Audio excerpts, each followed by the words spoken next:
Welcome to the Andrew Buckle book review or comic review of my first ever comic that I ever bought. Well, first American comic I ever bought. Obviously, it wasn't the first comic because I probably bought TV comic and some other ones way earlier than that. But this was the first one I ever bought of the US comics, and this was issue 132. Unfortunately, I can't say it was Fantastic Four #1, Avengers #1, Journey into Mystery 83, Tales of Suspense 39. I expect some people have said that's the first issue they got. I didn't. Unfortunately, it was Fantastic Four 132. Now, I don't know if these comics were regularly in the UK before that.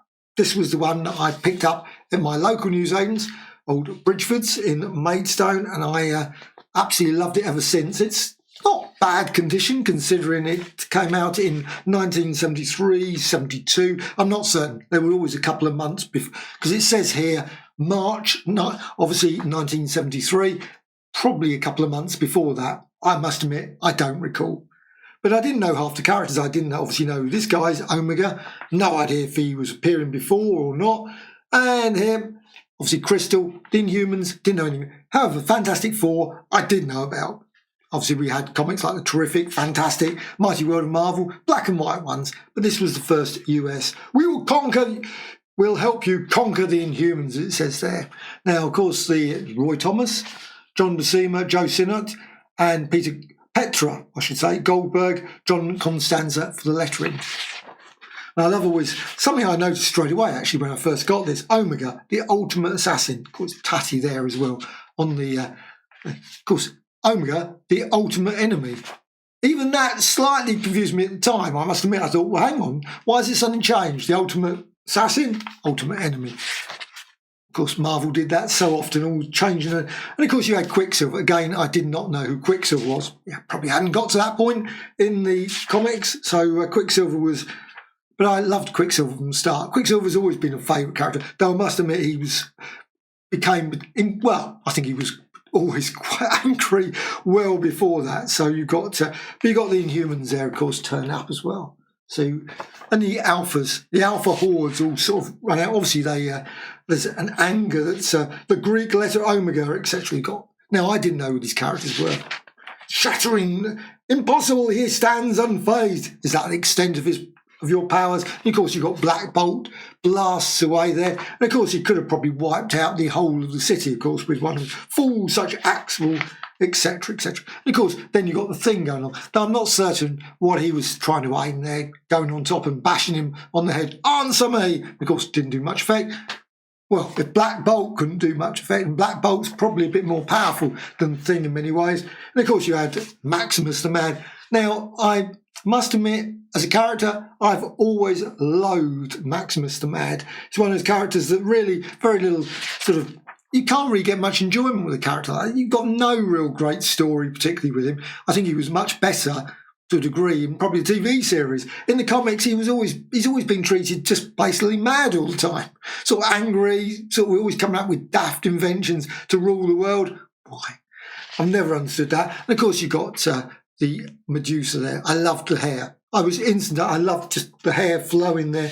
Pietro. And obviously at that point, obviously the storyline changes. She obviously gets married later. So it's falling apart there. I think that's about the first time it's actually fallen. Well, it's inevitable amount of times I've read it that it would fall apart. And typical, when I'm doing my video, it starts to pull away from the staple.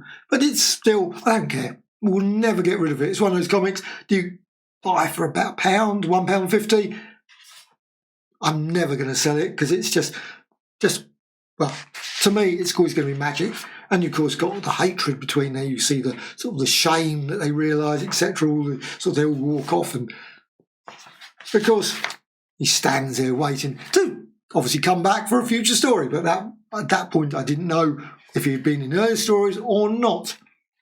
So you got Medusa there, and of course, this is the point where we end up. She becomes part of the Fantastic Four, which was quite a revelation to me. Wow, another character into the Fantastic Four again, and also, as I didn't particularly grow up with knowing that he was actually with the Blue, then he goes with the original. Now that was slightly confusing. It does mention, of course, FF Annual 4 there. In many ways, it would have been nice if they had actually turned around and said 1939, the original Marvel Comics issue, of course. That would have been something. And I love the way that with imagination, of course, old Reed just gets his just repaired, and that's it. How have you got poor old Quicksilver there, sort of, and then well, that storyline, I'm not going to spoil it because obviously you know the story, what happens afterwards.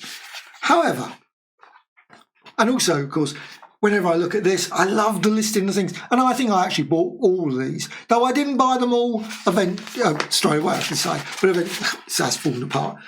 It's lasted a long time, and just in this video, typical, it falls apart. Oh well, doesn't matter.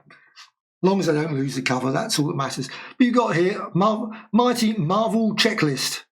And you've got here Spider-Man, Fantastic Four, 132, obviously the one I'm showing. Spider-Man 118, that was the Deadly Disruptor. Captain Marvel 25, now that was obviously a classic one with Thanos. You got Marvel Team Up number 7. You got Spoof 4. I never bought any of the Spoof ones. I did buy the Marvel Team Up. Creatures on the Loose, Thongor. I love those stories. Thor 209, I got that one. Hulk 161, I've got that one. Captain America. Now, like, I don't know about you, probably the first month you ever collected comics, I've gone and tried to aim to get every single one of them, as many as possible, obviously, because sometimes obviously Captain Marvel 25 is expensive now, and I'm not going to bother buying that. But I've got most of the others. I've got Daredevil 97, Iron Man 56. Well, I think that's probably, I don't know. I've got Cat number 3. I've got quite a few of these ones. Crypt of the Shadows number 2, War is Hell, Amazing Adventures 17. The Beast, Cull the Conqueror, number 7, I've got that one. Marvel Feature. No, I haven't got that one. That's the Ant-Man, number 8. Werewolf by Night, number 4. Marvel Premiere, number 7, I've got that one. Night Nurse, number 3. Weirdly, I haven't got that one. Sergeant Fury, 108. Don't think I've got that one either. So you've got, of course, the letters page there as well. But what a great issue this is, even now, if it has now finally decided to fall apart on me. But what a great issue. I loved it. Now, I suspect anyone else coming to this issue, probably with an eye to saying, oh, it's just another issue, probably might look at it. It is just another issue. It's got an average enough story, but it's sometimes your first one is always going to be the special one. So this one is just great, and it will always be great, and I'll always enjoy picking it up and reading it. And like I say, to the point where obviously now, finally, it has given up. And I'm not going to try and put any sellotape or anything. That'd be awful. Absolutely awful. I know people do that sort of thing. I don't care. In fact, being coverless doesn't worry me either, but try not to lose that as well. I always wonder what happened to those. I suppose at comic conventions and places, you've got the coverless, suddenly this gets separated. That's that sort of. But would people throw those away unless they fell apart completely? Who knows? However, all that, what was your first? What was your first comic that you bought? Was it DC comic? Can't remember my first DC comic. I think my first DC comic was one of the 100-page giants, but I might be completely wrong on that. It was one of the Justice League of America. Loved those issues, so I would imagine it was probably that. But it could have been something else. But Fantastic Four definitely was my first comic, American comic, I should say. I mean, I bought lots, obviously, around that period. So sort of some...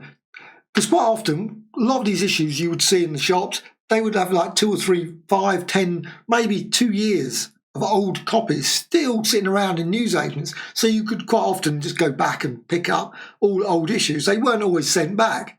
Some were, some weren't. But I could, and also when I went up to London, newsstands and things. Newsstands, you'd go to a newsstand and you'd find a completely separate pile of comics, and you'd sort of like find...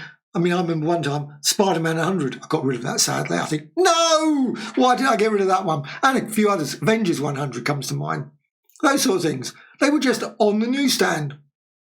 A year, 2 years later than obviously what they were. I think that's mad, but however, that was the case. So I don't even know with this. Maybe this was probably out of sync as well. I have no idea. I really don't know. But I don't think so. Because I bought Fantastic Four 133, 134. I continued on with the Fantastic Four for quite a long time. I think near enough all the way through to issue 240, 250, all the way through Burn period, all those sort of things. So loved Fantastic Four. Unfortunately, others, for some weird reason, Spider-Man, I got the first issue came out. That was 118. I think it got to the Hulk. And then suddenly, weirdly, they all vanished from the shops. In the UK, that was.